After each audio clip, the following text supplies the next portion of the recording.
From 1986 to 1995, Matlock wasn't just another legal drama, it became a television favorite, thanks to Andy Griffith's unforgettable portrayal of Ben Matlock, the folksy yet razor-sharp defense attorney who always found a way to win his cases.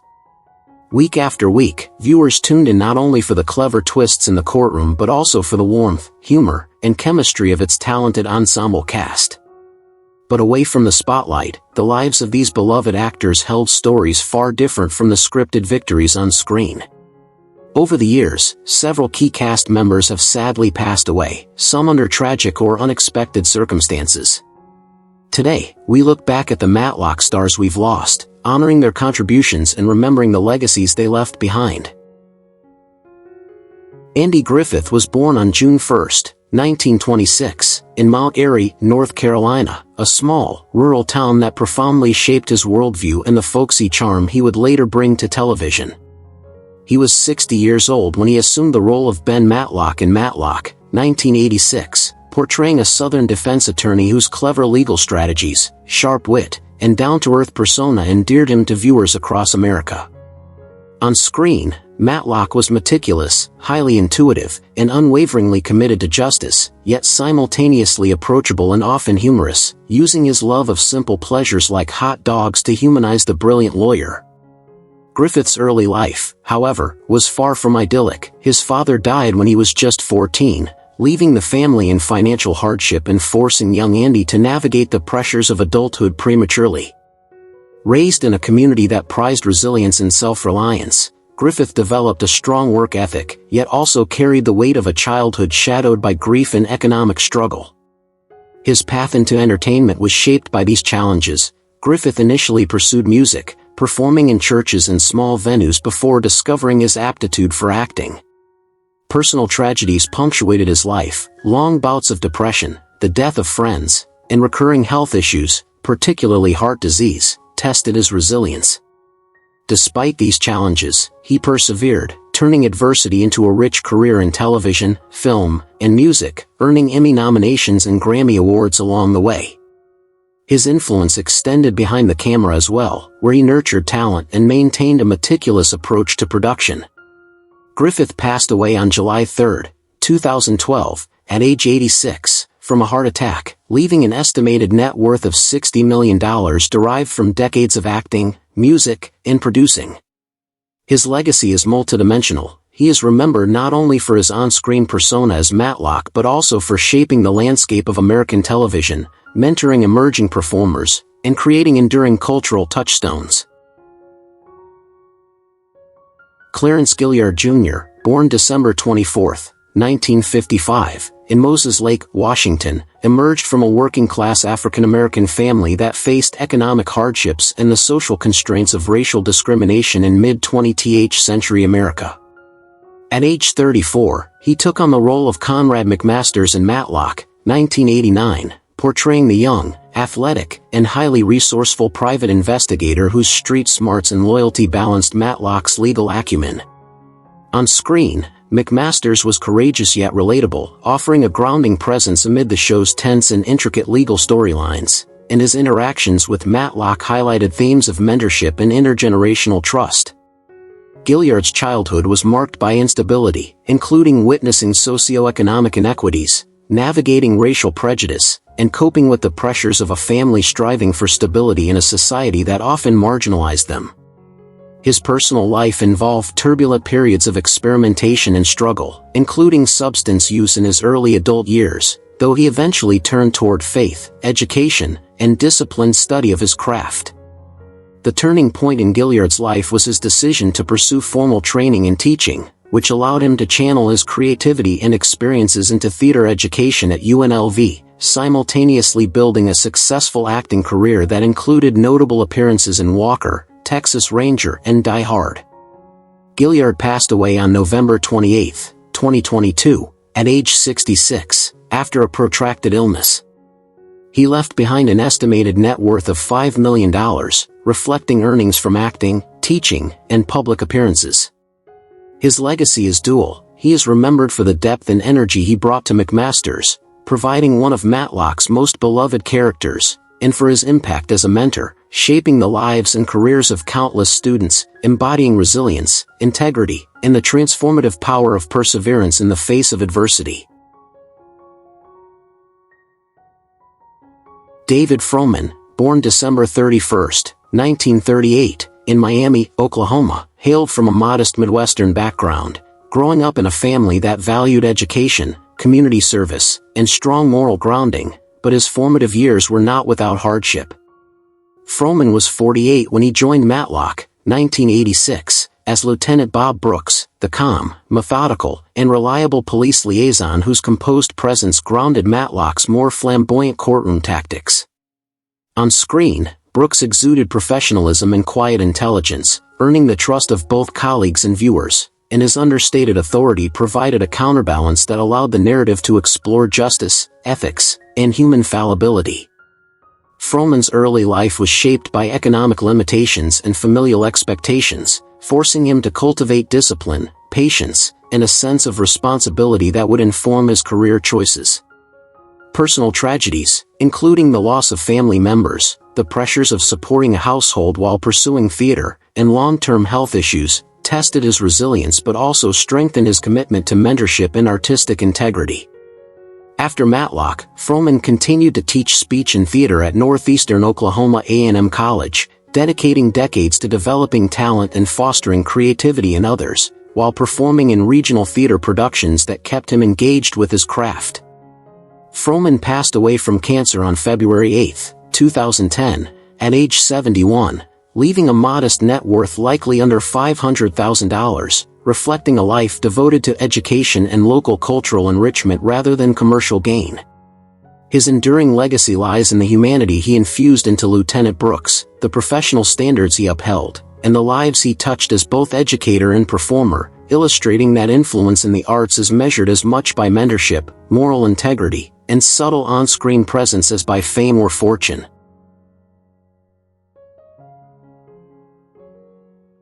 Warren Frost, born June 5, 1925, in Newburyport, Massachusetts, was 66 when he began portraying Billy Lewis in Matlock, 1991, the calm, wise friend whose gentle counsel and affable demeanor offset Ben Matlock's brash and domineering courtroom presence. On screen, Frost's understated performance gave audiences a sense of steady intellect and emotional grounding, and his character often served as the moral compass within the series' intricate legal narratives. Off-screen, Frost's life was a tapestry of service, creativity, and resilience. Growing up in a New England family during the Great Depression, he witnessed financial hardship and societal constraints that instilled discipline, resourcefulness, and a deep appreciation for opportunity.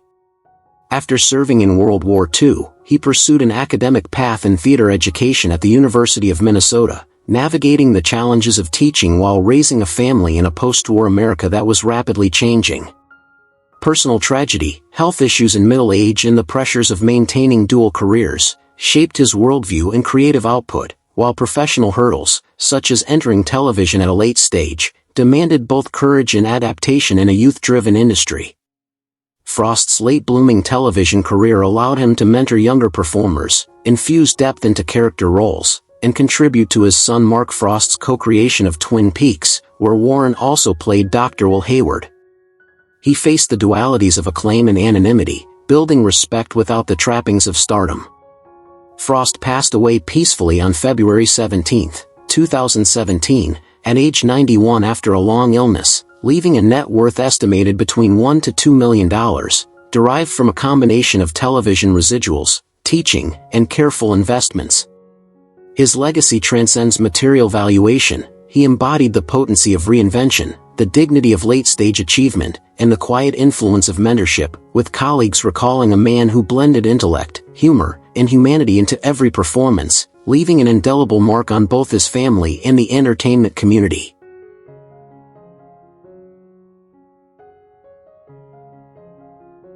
Don Knotts, born July 21, 1924, in Morgantown, West Virginia, was 64 when he assumed the role of Les Calhoun in Matlock, 1988, the neurotic, lovable neighbor whose clumsy antics and anxious charm offered comic relief while underscoring themes of human vulnerability. Knott's on-screen persona mirrored the complexities of his off-screen life. Raised in a household shadowed by his father's schizophrenia and subsequent death, he endured emotional turmoil and financial insecurity from an early age. These formative experiences shaped both his comedic sensibility and his sensitivity to the fragility of life, allowing him to channel personal struggles into performances that resonated with authenticity and relatability. Despite meteoric success on The Andy Griffith Show and in numerous feature films, Knotts faced professional challenges including typecasting, the high expectations of fans, and the constant scrutiny of Hollywood's public eye. His personal life was marked by private health battles, the emotional strain of navigating fame, and marital complexities that rarely appeared in the media. Knott's approach to adversity was to refine his craft, expand his comedic vocabulary, and embrace a philosophy of perseverance and professionalism that endeared him to both audiences and colleagues. He passed away on February 24, 2006, at age 81 due to complications related to lung cancer, leaving a net worth of approximately $20 million, the result of decades of work in television, film, and endorsements. His cultural legacy is immense. Knotts transformed the archetype of the nervous comic, influenced generations of comedians, and demonstrated that vulnerability and humor could coexist in compelling ways. Beyond material wealth, his contributions shaped American comedy, leaving behind a body of work celebrated for its emotional resonance, timing, and enduring charm. Jason Wingreen, born October 9, 1920, in New York City, was 66 when he began portraying Judge Arthur Beaumont in Matlock, 1987, the authoritative, principled adjudicator whose measured judgment and commanding presence lent credibility to the series' courtroom scenes. Beaumont's stoic yet approachable manner reflected Wingreen's own dedication to disciplined performance and professionalism honed over decades of stage, radio, and screen work, including memorable appearances in All in the Family, Star Trek, and the voice of Boba Fett in The Empire Strikes Back. Growing up in the bustling and ethnically diverse environment of New York City, Wingreen navigated the socioeconomic difficulties of a Depression-era childhood, confronting prejudice, scarcity, and the expectation of self-reliance, experiences that imbued him with resilience and empathy. His career, though rich and varied, was punctuated by challenges typical of a character actor: inconsistent income, typecasting, and the frustration of seeing lesser recognition compared with leading actors, compounded by the personal responsibility of caring for an ailing spouse in retirement. Wingreen faced these pressures by embracing the craft of nuanced, understated performance, mentoring younger artists, and maintaining a strong ethical standard within the industry, carving a niche that combined versatility, reliability, and moral clarity. He passed away on December 25, 2015, at the age of 95 in Los Angeles, leaving a modest net worth likely under $1 million, reflective of a career focused on dedication rather than fame. His legacy, however, lies in the lasting impact of his performances, the integrity he modeled for future generations of actors, and the humanistic values embedded in his characters. Wingreen's life illustrates how a sustained commitment to craft, coupled with personal resilience, can leave an enduring cultural and artistic imprint that transcends financial measurement. Terry Laughlin was born on April 7, 1944, in San Diego, California, into a working-class family marked by modest means and a stern household that prized discipline above emotional expression. He was 49 when he portrayed Judge Edwards in Matlock in 1993, a composed and commanding presence who presided over Matlock's most intense courtroom battles with an unwavering sense of fairness.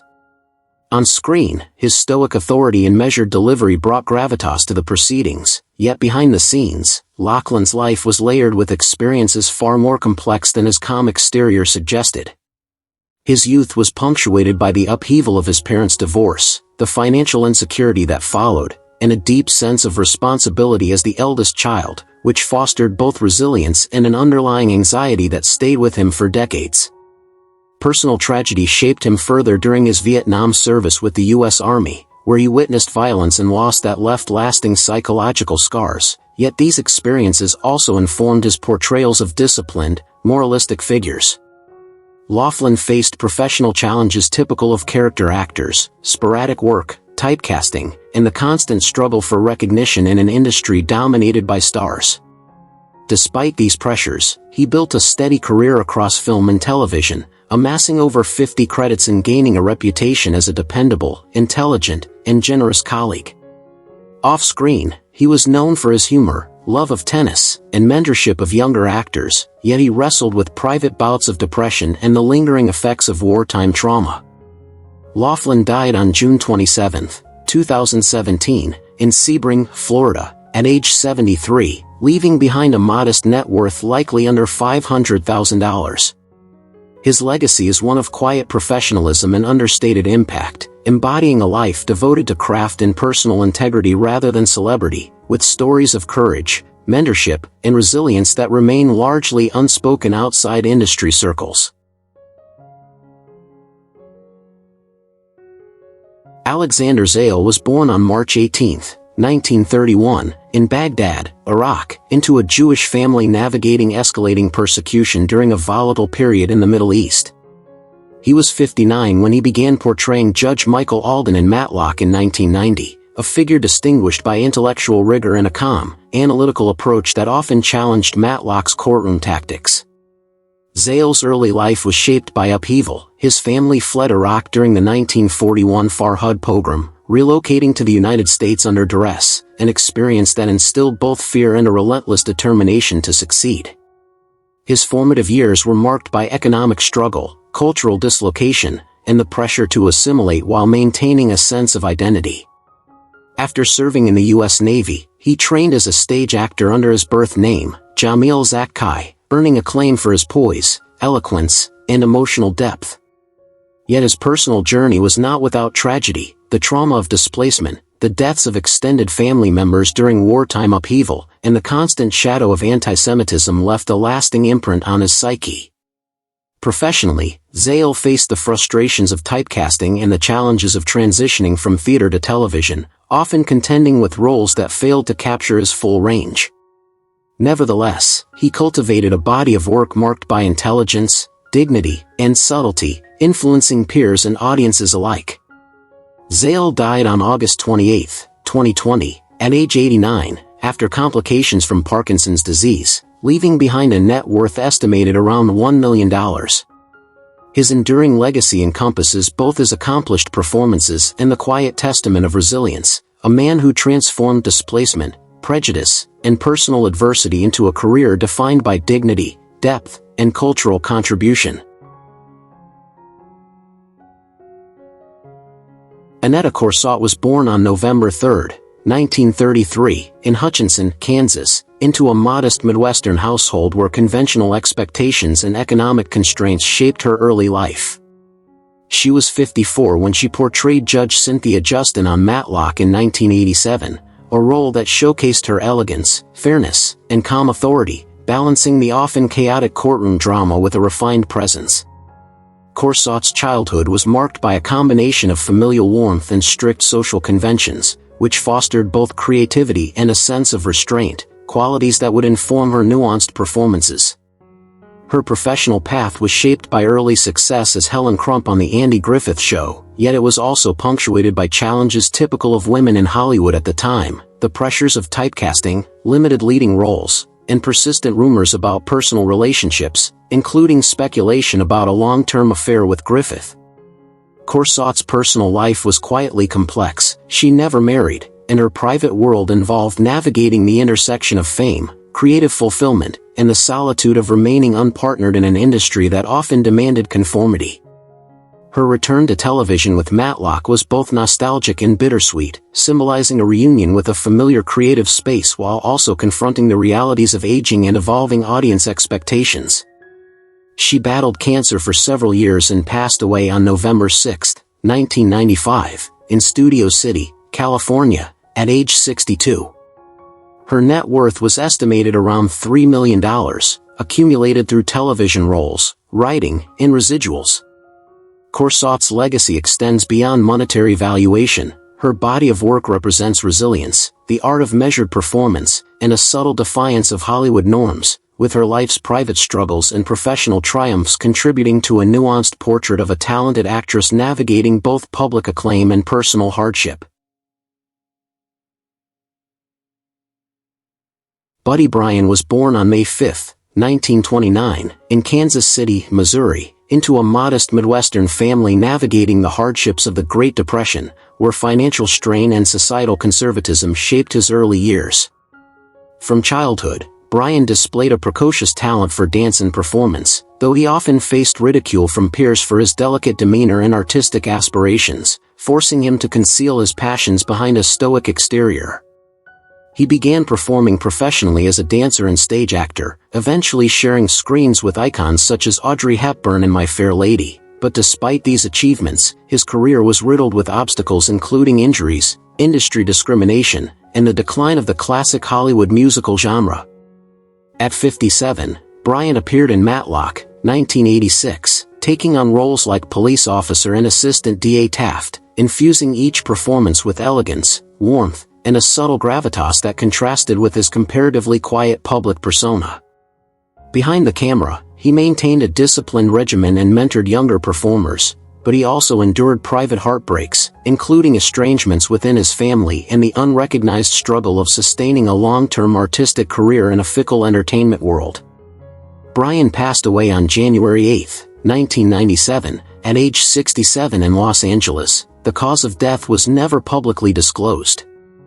At the time, his estate, estimated under $500,000, included personal memorabilia, residuals from television appearances, and collections of rare dance scores. While he never achieved household name fame, his contribution to stage and screen endures through the elegance, professionalism, and understated artistry he brought to every role, leaving a subtle yet indelible mark on American television and dance history, illustrating the quiet perseverance of a dedicated artist navigating a harsh, competitive industry.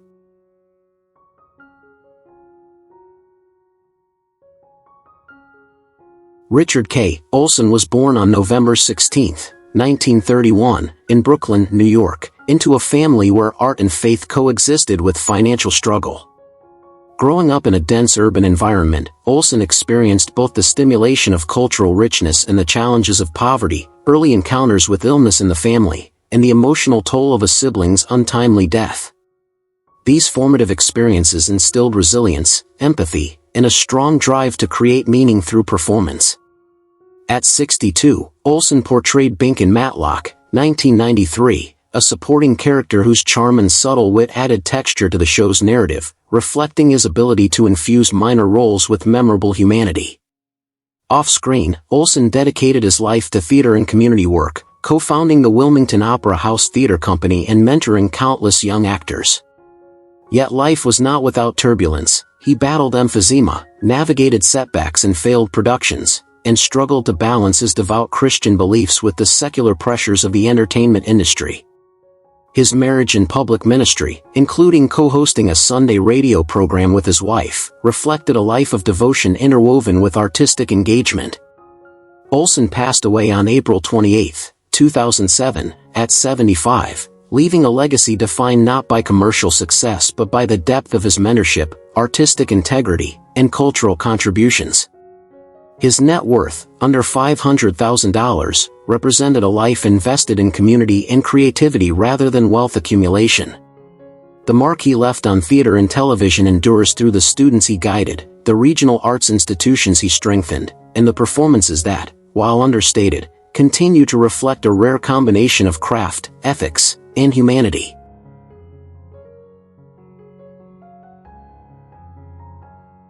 Alan Fudge was born on February 27, 1944, in Wichita, Kansas, into a family whose modest means and post-war Midwestern environment required early resilience and adaptability. Childhood illnesses and injuries curtailed physical pursuits, steering him toward literature and dramatic arts, where he discovered a precocious understanding of character and emotional nuance. At 43, Fudge began portraying Jack Sylvester in Matlock, 1987, a legal professional whose intelligence, integrity, and calm authority brought a subtle gravitas to the courtroom scenes and showcased Fudge's ability to command attention with understated sophistication.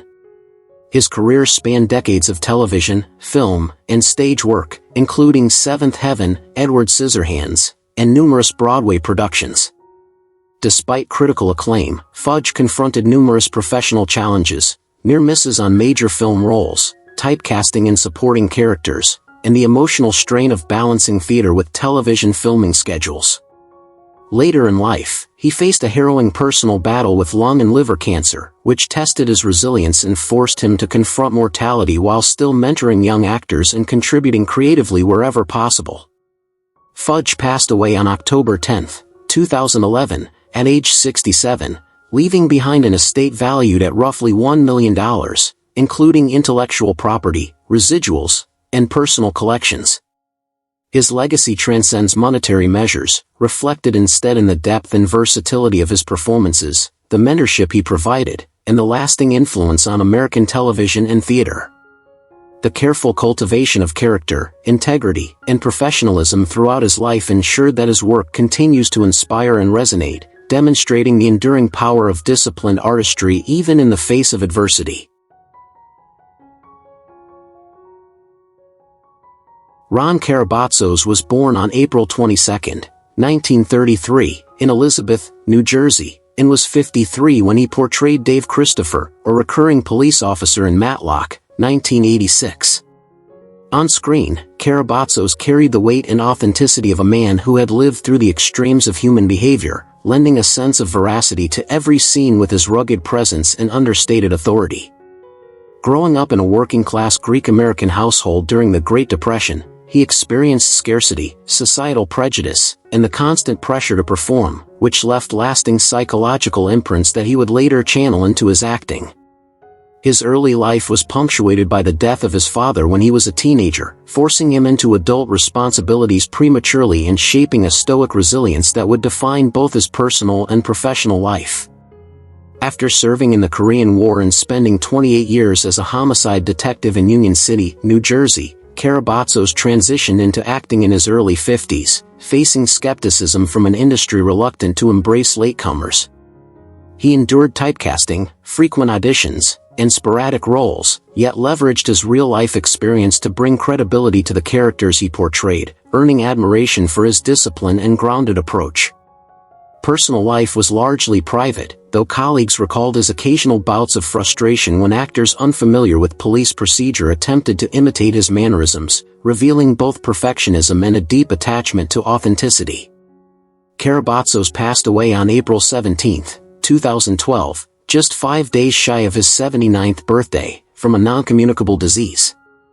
His estate, likely under $1 million, reflected steady earnings from supporting roles, modest investments, and residuals, but his enduring legacy lies in the grit, realism, and mentorship he brought to every project, offering a rare portrait of a late-blooming actor whose real-life trials enriched his art. Gregory Itzin was born on April 20, 1948, in Washington, D.C., a city where the corridors of power, cultural expectation, and political tension framed his formative years, exposing him to both privilege and relentless societal scrutiny. By the time he was 39, he had assumed the role of Michael Fitzmaurice in Matlock, 1987, a character defined by moral ambiguity, sharp intellect, and a capacity for manipulation that captivated viewers and highlighted Itzin's mastery of subtle menace blended with charm. Childhood challenges, including the early loss of a sibling and the pressures of navigating identity within a middle-class Jewish family in a rapidly changing America, imparted a keen observational acuity, which became central to his craft. Itzin's career was marked by triumphs, setbacks, and relentless commitment to artistry. His acclaimed portrayal of President Charles Logan in 24 earned Emmy nominations, yet he faced periods of professional uncertainty, health crises such as a major heart attack in 2015, and the emotional toll of navigating the high-pressure environments of stage and screen.